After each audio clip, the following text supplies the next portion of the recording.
Le projet, c'est de changer l'éducation dans ce pays, en fait. On veut montrer ce qui est possible et que le traditionnel, ce n'est pas une mauvaise chose. Okay, you give me about the English, okay? À mon avis, et c'est un avis personnel,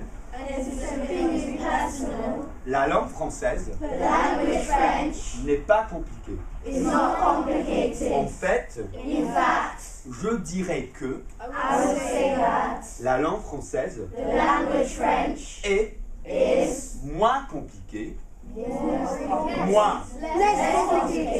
que la langue anglaise.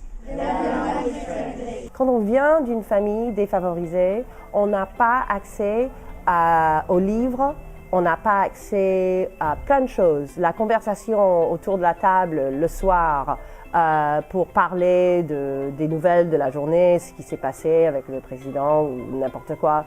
Et on n'entend pas le langage aussi, un certain niveau de langage qu'on pourrait accéder si on venait d'une famille aisée. Le seul environnement où on peut trouver ça, c'est à l'école. Si on ne le fait pas, personne ne le fera. C'est des écoles qui peuvent être créées par des groupes locaux, donc des groupes de parents, des groupes d'enseignants qui montent un projet. Dans notre cas, c'est un groupe de parents et d'enseignants qui se sont regroupés il y a environ 4 ans pour proposer un dossier au gouvernement, et un dossier qui a été accepté il y a environ 2 ans.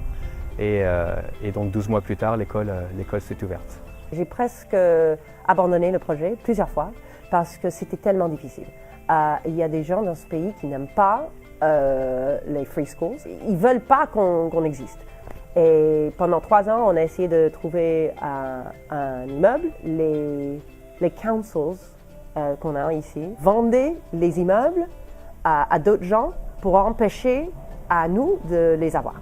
Et c'était très dur. Mais enfin, on l'a fait. On a notre immeuble et on a nos enfants. On a une centaine d'élèves. On a commencé à environ 70 élèves. Et au fur et à mesure de l'année, nous avons augmenté d'environ 30-35%. Donc on a une centaine d'élèves maintenant. C'est une école très académique, mais basée sur la notion de caractère. Donc on fait en sorte que nos enfants soient très heureux à l'école, qu'ils apprennent à devenir très confiants, qu'ils apprennent à être très curieux. Mais avant tout qu'ils aient des résultats très académiques. Parfois, ils viennent des familles où il y a du chaos et ils n'ont pas de structure, ils n'ont pas de règles et ils font n'importe quoi. Et aussi, dans la rue, surtout, c'est la vie comme ça. Ils adorent être ici parce que, justement, ils ont des règles. Et les enfants, on se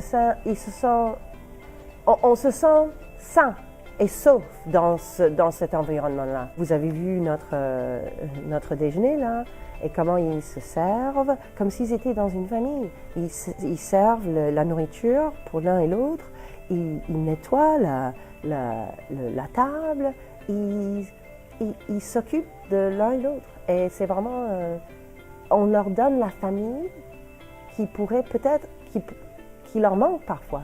Et dans 5 ans, dans 7 ans, j'espère que vous entendrez plein de choses sur nous.